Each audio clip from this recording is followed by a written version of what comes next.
Students, in the previous video we started with this chapter and we have done with the first aspect of this chapter, that is the chemical change.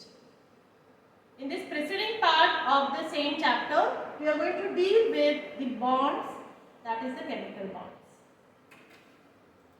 So, let us try to understand what these chemical bonds are. Whenever a new substance is formed, it means some chemical change, some chemical reaction took place.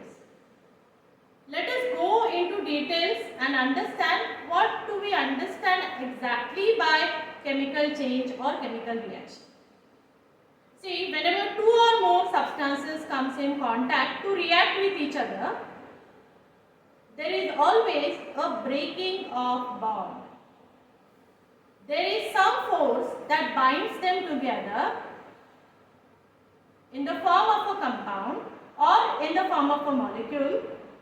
Whenever different such substances come together, they always break their bonds to recombine. And as a result of this recombination, new substances are formed.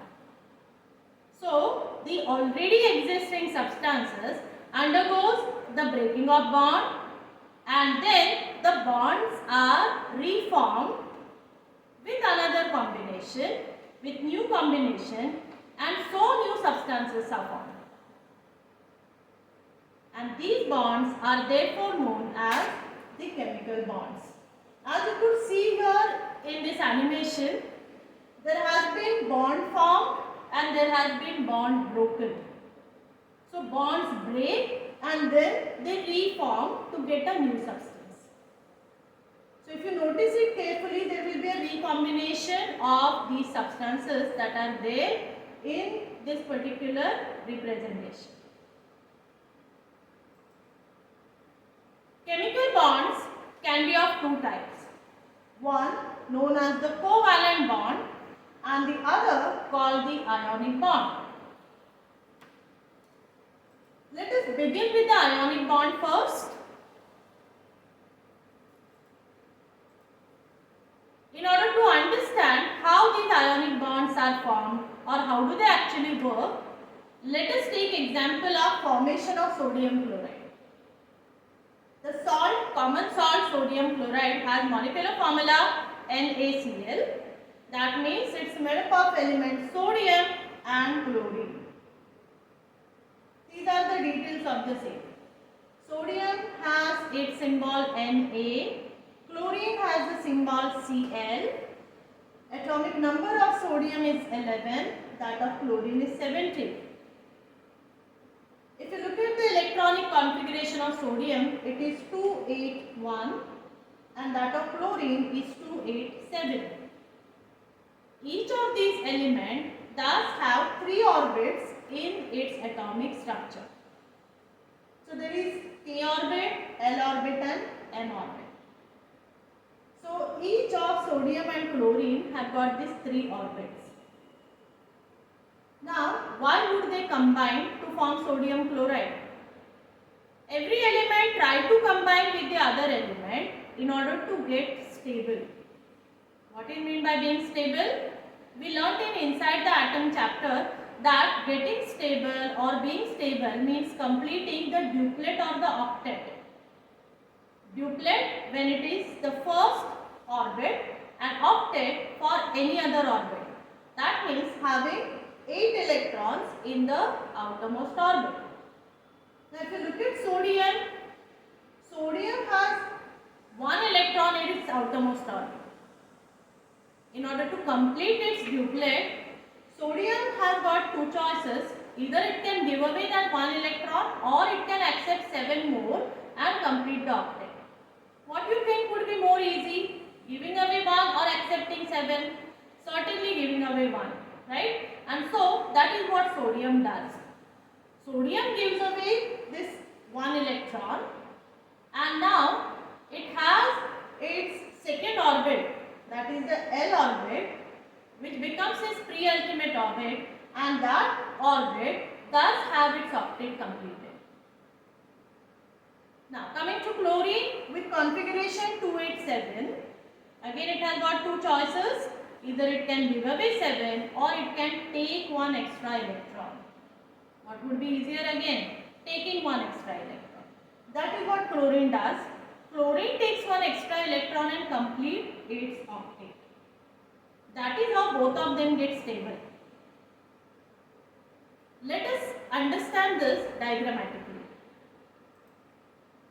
What I explained about sodium is explained over here. Sodium's atomic number is 11. That means it has 11 protons and 11 electrons.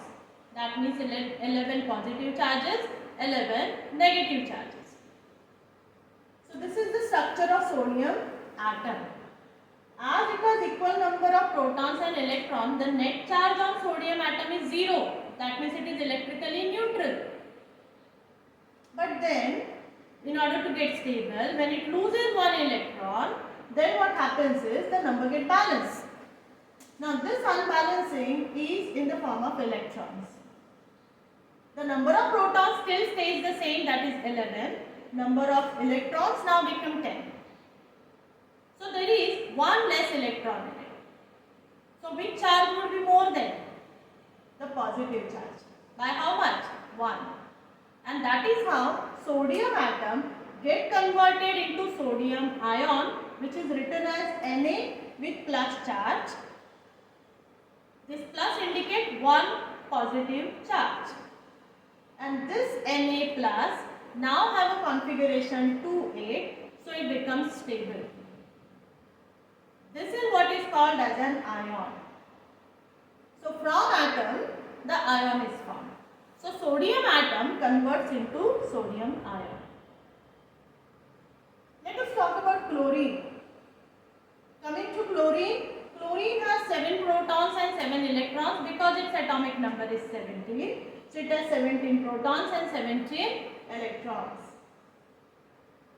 What does chlorine do to get stable? It takes one extra electron. As chlorine takes one extra electron, that means the number of electrons now become 18, but the number of protons stays 17. Now chlorine gets converted into chloride ion, which is written as Cl minus. Thus minus indicate the extra negative charge they have in the form of electron, and by how much is it more? Just by 1. And so we just write a single negative charge, a single minus sign. Okay. So this is what is called chloride ion. It is no more called chlorine or chlorine atom. When it is called an ion, even there is a change in its name. It is now called as the chloride ion. So that is how the chlorine atom get converted into chloride ion. So we saw that by losing one electron, sodium atom get converted into sodium ion, and by accepting one electron, chlorine atom get converted into chloride ion. As the sodium ion is positively charged and chloride ion is negatively charged, between these opposite charges there is a very strong force of attraction called as the electrostatic force. So sodium atom get converted into sodium ion, chlorine atom get converted into chloride ion, and as a result of this electrostatic force, a bond get formed. Because it is an electrostatic force, the bond is also called as electrovalent bond, and because it is the bond between the ions, it is called as ionic bond, and that is how the sodium chloride molecule is formed. So sodium ion combines with chloride ion to form sodium chloride. This is how chemically the two works, and that's how the compound sodium chloride is formed. So from this, let us generalize to understand what is meant by ionic bond. The chemical bond formed due to an electrostatic force of attraction between the oppositely charged cations and anion is called as ionic bond or electrovalent bond. What is cation? Cation is positively charged ion. And what is anion? The negatively charged ion. So when there is a strong force of attraction between the cation and the anion, that is positively and negatively charged ions respectively, a a bond is formed called ionic bond or electrovalent bond. And the compounds which have these bonds are called as ionic compounds. So what is the ionic compound? The compound formed by means of one or more ionic bonds is called as ionic compound. So when there is one or more of these bonds formed due to the electrostatic attraction, then the compound is called as the ionic compound. So sodium chloride is an example of ionic compound. Let me tell you yet another example of ionic compound, magnesium chloride. MgCl2 is the formula. This compound involves one magnesium atom and two chlorine atoms. Magnesium has configuration 282, that means it has 12 atomic number. Chlorine is 17, so 287, and thus magnesium needs to lose 2 electrons, one of which will be taken up by chlorine and the other one will be taken up by yet another chlorine. Thus magnesium gets converted into magnesium ion, which is written as Mg2 plus. Why 2 plus?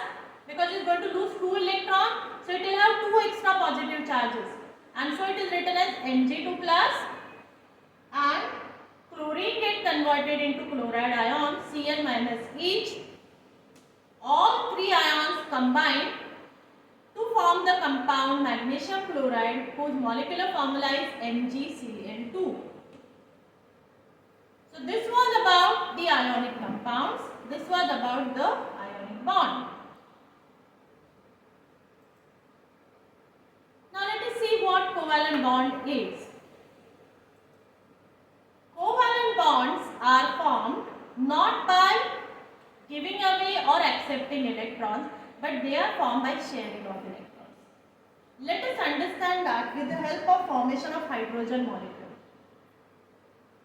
2 hydrogen atoms combine to form 1 hydrogen molecule. Atomic number of hydrogen is 1, so it has only 1 electron. If it has to lose that electron, it will have no charge of the negative side at all, and it will go into an unbalanced state.